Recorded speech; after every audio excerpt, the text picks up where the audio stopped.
Hello everyone, welcome to my YouTube channel literatureship. आज की इस वीडियो में हम कवर करेंगे Indian English writer Mulk Raj Anand ji को। इनकी टाइमलाइन है 1905 टू 2004। डेट ऑफ बर्थ 12 दिसंबर 1905, पेशावर पाकिस्तान, जो कि अभी करंटली पाकिस्तान में है, वहाँ पर इनका बर्थ हुआ था। डेट ऑफ डेथ है इनकी 28 सितंबर 2004, पुणे महाराष्ट्र में इनकी डेथ हुई। He was a socialist, essayist, novelist, professor, script writer, patriot and a founder। Mulk Raj Anand जो हैं ये एक इंडियन इंग्लिश राइटर हैं। ये ज़्यादातर जाने जाते हैं, इनकी आप कोई भी इनका वर्क पढ़ेंगे उसमें पुअर कास्ट का डिपिक्शन ज़रूर होता है। तो ये उनकी ट्रेडिशनल इंडियन सोसाइटी में जो पुअर कास्ट होती हैं उनके डिपिक्शन के लिए ये जाने जाते हैं। आनंद की जो नॉवेल्स हैं, जो शॉर्ट स्टोरीज हैं, they have acquired the status of classics of modern Indian English literature. ये जाने जाते हैं अपने प्रोटेस्ट नॉवल अनटचेबल के लिए, जो कि पब्लिश हुआ था 1935 में, coolie 1936, two leaves and a bird 1937। ये तीन जो इनके वर्क हैं ये इनके लिए जाने जाते हैं। He is also noted for being among the first writers। ये एक हिसाब से फर्स्ट राइटर माने जाते हैं जिन्होंने इंग्लिश लैंग्वेज में हिंदी और पंजाबी इडियम्स को इनकॉर्पोरेट किया। अपनी इसी ही खूबी के लिए इनको इंडियाज चार्ल्स डिकन्स भी कहा जाता है। बात करें इनके अवार्ड्स की तो he was a recipient of civilian honour of Padma Bhushan, जो कि इनको मिला था 1968 में। इनको और कौन कौन से अवार्ड्स मिले हैं? साहित्य अकादमी अवार्ड इनको मिला है 1971 में इनके एक वर्क मॉर्निंग फेस के लिए, जो कि पब्लिश हुआ था 1968 में। पद्म भूषण भी हमने अभी पढ़ा कि इनको कब मिला है, 1968 में। इंटरनेशनल पीस प्राइज इनको मिला 1953 में। इनकी स्पाउस का नेम है Shirin Wajifdar. His first main novel untouchable 1935 was a chilling expose to the day-to-day life of a member of Indians untouchable caste। ये इनका जो फर्स्ट मेन नॉवल था अनटचेबल, मैंने आपको पहले भी बताया कि इनके हर एक वर्क में मोस्टली हमें जो है पुअर कास्ट का, ट्रेडिशनल इंडियन सोसाइटी में जो पुअर कास्ट्स हैं उनका डिपिक्शन ज़रूर मिलेगा। तो ये जो इनका वर्क है untouchable, this is an account of one day in the life of an untouchable, that is Bakha. Bakha जो है इस स्टोरी में एक प्रोटैगोनिस्ट है और उसके बारे में उसकी डे लाइफ का एक डे जो है इस स्टोरी में दिखाया गया, इस नॉवल में दिखाया गया। Anand is regarded as Indians Charles Dickens. ये भी मैंने आपको अभी बताया था कि ये अपने इंग्लिश राइटिंग में ये हिंदी और पंजाबी इडियम्स को इन्होंने इनकॉर्पोरेट किया, जो कि ये फर्स्ट पर्सन थे ऐसा करने वाले। इनको इसी कारण, इसी इनकी खूबी के कारण इनको इंडिया का चार्ल्स डिकन्स जो है कहा जाता है।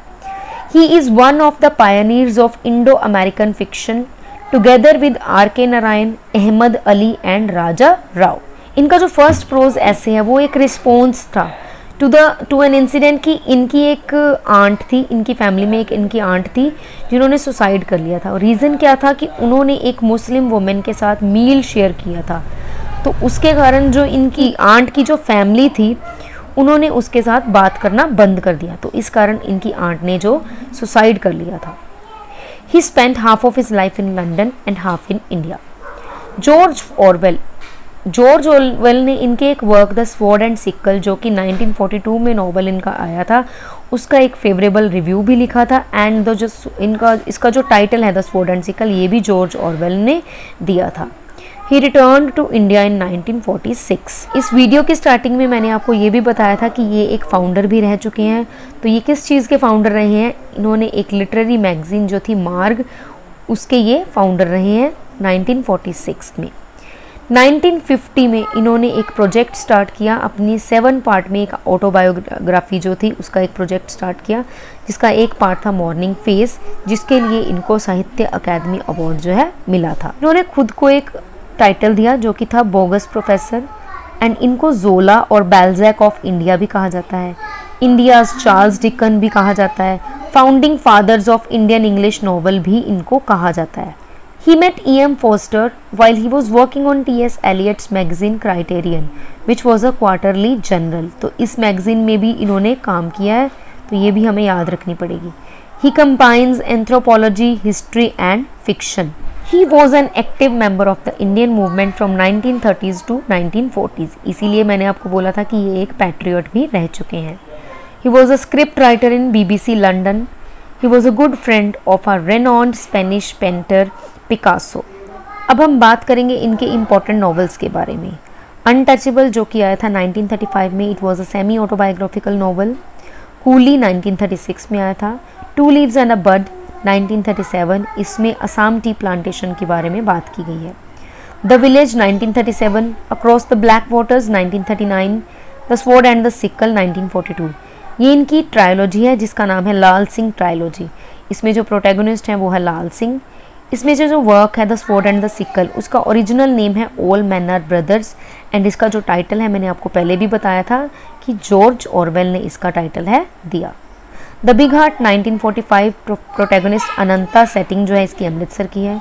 The lost child 7 summer a memoir, the private life of an Indian prince which was autobiographical in nature and deals with the abolition of princely states system in India. The old woman and the cow, the road which is similar to untouchable, confessions of a lover 1976। Autobiographies 7 summers 1951 जो कि 7 volumes में है।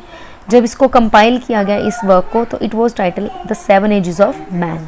The morning face 1968 में ये publish हुआ। साहित्य अकादमी award इस work को मिला 1971 में। It was autobiographical and talked about his political journey. Conversations in Bloomsbury 1981, it is about his life in London during the heyday of Bloomsbury Group. Pipli Sahib 1985.